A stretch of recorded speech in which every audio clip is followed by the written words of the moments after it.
धीरे चुपके चुपके से आके अपने खेमे में दाखिल हुई। अब दोनों बेटे उसके मर चुके थे। उधर वजीर ने भी उस जो लड़के को कत्ल किया था उसको उठा के ले जाके दूर दफन कर दिया जाके, ताकि किसी को पता ना चले। अब जब तीसरा दिन हुआ तो तीसरे दिन भी क्या माहौल हुआ। जब तीसरी मंजिल पर ये लोग पहुंचे, रात हो चुकी थी, पड़ाव डाला। अब लड़की तो बहुत डरी हुई थी। अब वो सोच रही थी कहीं काजी भी ऐसी हरकत ना कर दे। तो दूसरे दिन देखा वजीर का और वकील का खेमा बहुत दूर लगा था, क्योंकि शर्मिंदगी भी इन्हें बहुत थी कि दो लड़कों को कत्ल कर दिया इन दो लोगों ने। और सोच भी रहे थे कि बादशाह को पता चलेगा तो बादशाह हमारी गर्दन को उड़ा देगा, हमें कत्ल कर देगा। तो इस डर से और इस हैबत से दूर खेमा लगाया। तो काजी, उस दिन काजी का खेमा लग रहा था। तो लड़की समझ गई कि आज भी कुछ गलत होने वाला है। काजी साहब से कहा, काजी साहब आप यहाँ पर खेमा क्यों लगा रहे हो? काजी ने कहा, खामोश रहो, तुम्हारी देखभाल करना ये हमारी जिम्मेदारी है, और अगर हम नहीं देखेंगे तो बादशाह हमें कत्ल कर देगा। लड़की खामोश हो गई। अब जाके उसे नींद तो आने की नहीं थी, क्योंकि 2 दिन का ये माहौल, ये मंजर उसकी निगाहों में था। जब आधी रात से भी ज्यादा रात गुजर गई तो लड़की इधर सो नहीं रही थी, बैठी हुई थी अफसोस में कि 2 बेटों को गवा चुकी हूं, 2 बेटों को कत्ल कर दिया गया है। उसी अफसोस में बैठी हुई थी कि काजी भी निकल के आया और इसके खेमे में दाखिल हुआ। खेमा बिल्कुल पड़ोस में लगा था। इसके खेमे से निकल के और उसी लड़की के खेमे में दाखिल हुआ। और काजी आज बहुत नशे में था। काजी ने बदफेली करना चाहिए। लड़की ने छोटे बेटे को सामने पेश किया और वही बातें दोहराई, क्या तुम जानते नहीं हो मैं एक बादशाह की बेटी हूँ और एक बादशाह की बीवी हूँ। बादशाह को जब मालूम चलेगा तो तुम्हें कत्ल कर देगा। उसने कहा, मुझे कुछ नहीं पता। वो नशे में धुत था, खून सर पे सवार था। लड़की ने बेटे को सामने करके बेटे का वास्ता दिया, अल्लाह रसूल की कसमें दिलाई, वास्ता दिया, लेकिन काजी नहीं मानने वाला था। काजी ने भी तलवार निकाली और छोटे बेटे को भी कत्ल कर दिया। लड़की ने कहा, मुझे इजाजत दो, मैं पाक हूं, मैं वजू से हूं, मुझे थोड़ी इजाजत दे दो अल्लाह के वास्ते। जब इतना कहा तो उसने कहा, ठीक है तुम्हें इजाजत है। जैसे ही वो बाहर निकली, फिर उसी दिन की तरह वो जंगल में भाग गई। काजी उसके पीछे पीछे, लेकिन काजी ने उसे पकड़ नहीं पाया। वो जाके एक जगह छुप गई, यहाँ तक के सुबह हो गई फिर। और इधर इसने जो लड़का कत्ल हो गया था, जिसको कत्ल कर दिया था, उसे उठा के और उसे दफन कर दिया जाके। अब 3 दिन हो गए थे। लड़की अब दोबारा खेमे में नहीं गई। लड़की ने सोचा, अब मेरे 3 बेटे मर गए और 3 बेटे इन्होंने कत्ल कर दिए हैं, अब आगे क्या होने वाला है मेरे साथ, मुझे कुछ खबर नहीं। पाक दामन लड़की थी, अल्लाह रसूल से डरने वाली थी, सीरत फातिमा को अपनाने वाली थी, पाक दामन थी। सोचने लगी कि अब मैं अपनी जान दे दूंगी, अब मैं जिंदा नहीं रह सकती, अब मैं मुंह क्या दिखाऊंगी किसी को। 3 बेटों को कत्ल करवा दिया, 3 बेटे कत्ल हो गए। इसी अफसोस में वो जंगल में निकल गई और पहुंचते पहुंचते एक दरिया के किनारे पहुंची और उसी दरिया में उसने छलांग लगा दी। उसी दरिया में कूद गई और जब उस दरिया में वो कूदी, छलांग लगाई, तो बहते बहते एक दूसरे गांव की तरफ वो निकली, जो उसके बाप की सल्तनत में गांव आता था।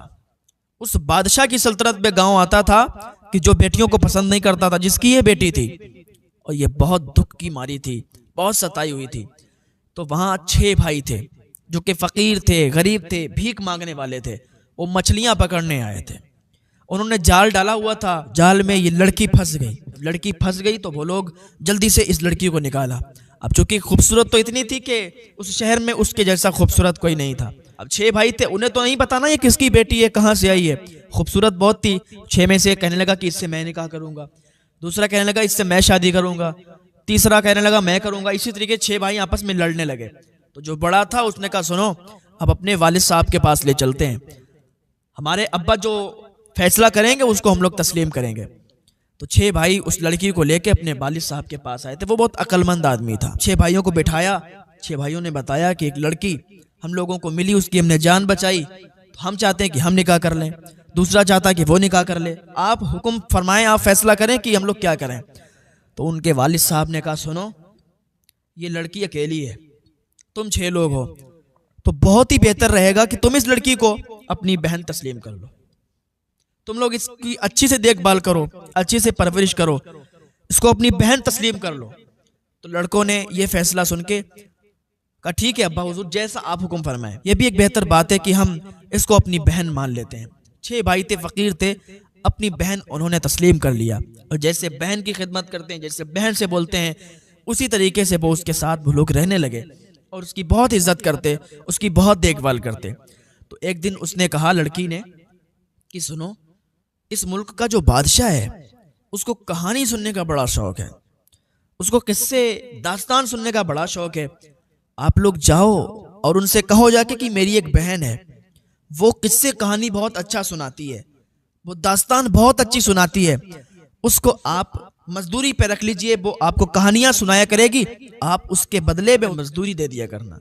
6 भाई थे, उन्होंने कहा ये तो बहुत अच्छी बात है कि आप कहानी सुनाती हो, और हम बादशाह के पास जाएंगे, जब बादशाह अगर इस चीज का शौकीन है तो वो जरूर आपको मजदूरी पर रख लेगा। 6 भाई गए बादशाह की दरबार में।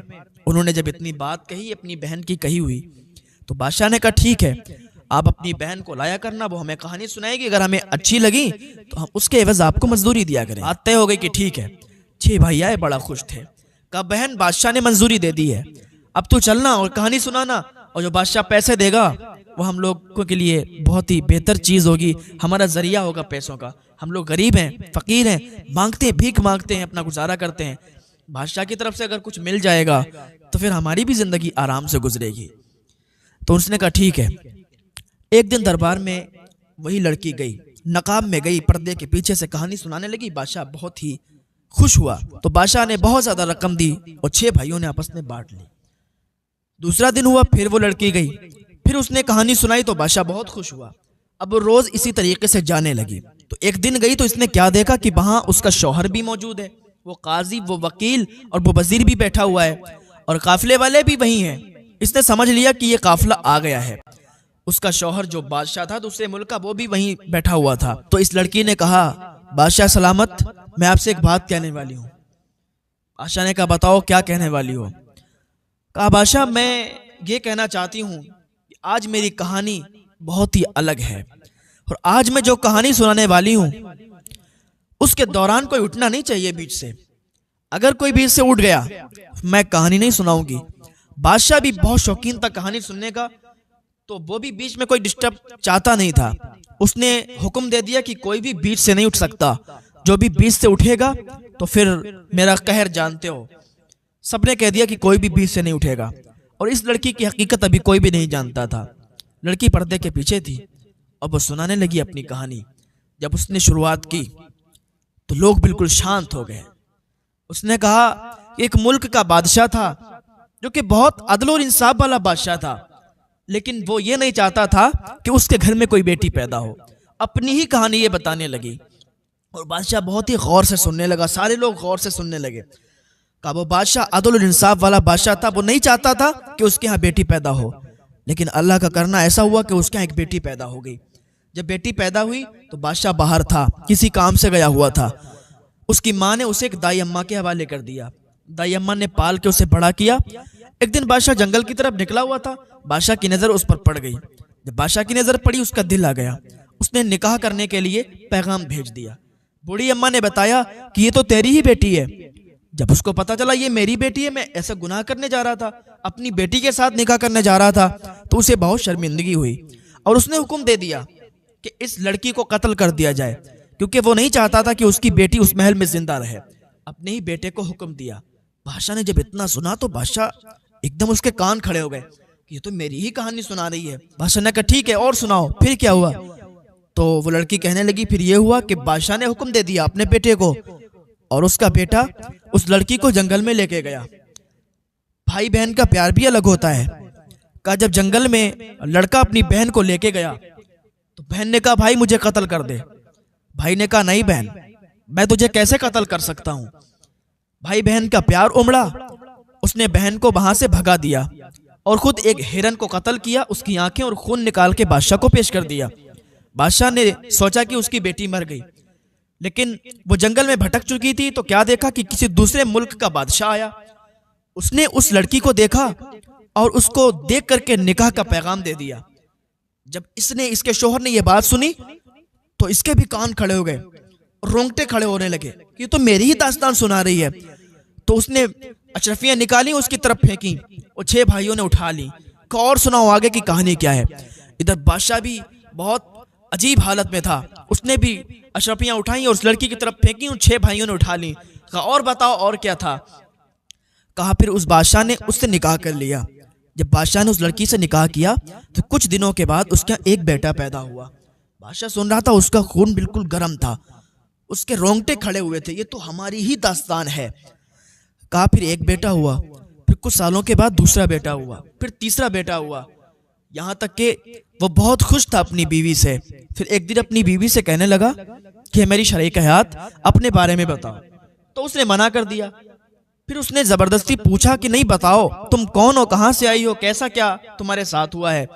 तो लड़की ने अपनी पूरी दास्तान सुनाई। जब बादशाह ने पूरी दास्तान सुनी